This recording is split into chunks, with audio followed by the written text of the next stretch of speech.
Hello everyone. ANC Secretary General Mbalula said that the ANC has never conducted any business with the Ezulwini investments for procurement of 2019 elections campaign posters.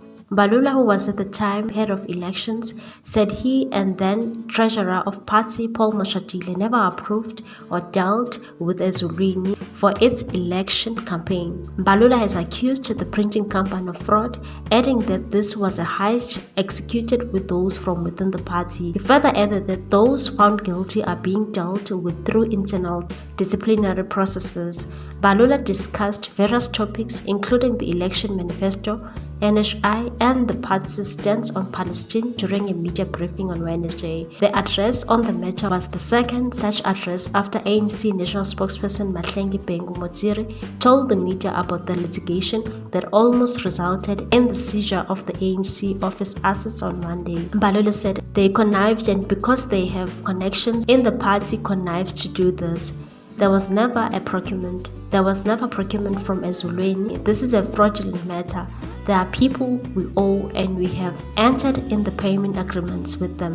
This is the first time this has happened. We never procured any services, and the courts, because of our position, have found against us. This despite Ezulwini having succeeded in securing 4 attachment orders against the ANC following 4 court judgments, including latest ruling of the Supreme Court of Appeal. Last week, the Supreme Court of Appeal, Judge Trevor Garvan, said the party's version that it had no contract with Ezulwini investment was utterly untenable. However, the ANC has pinned its hopes on the Constitutional Court after approaching the court to intervene in the matter.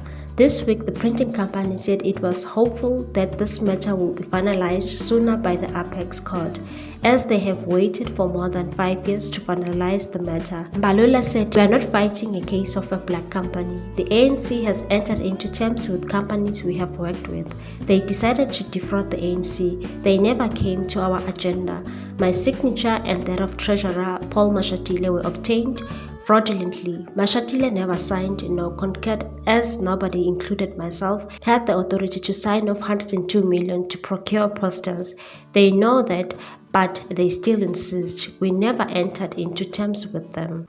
In what appears to be a back and forth war between the KZN-based printing company and the ruling party, Mbalula accused the company of having misrepresented itself to the ANC. Mbalula said in spite of documents proving that he knew and approved the contract between the ruling party and the printing company, he denied that the party had entered into an agreement for the company to provide for its 2019 election campaign material, which is now said to have cost 102 million rands. Responding to Mbalula's assertion, founder of Ezulwini, Renish Ramdas, said he will await the outcomes of the Concord to rule on the matter, and said, "I think Mr. Mbalula has a clear agenda to collapse the ANC. He clearly does not understand the law.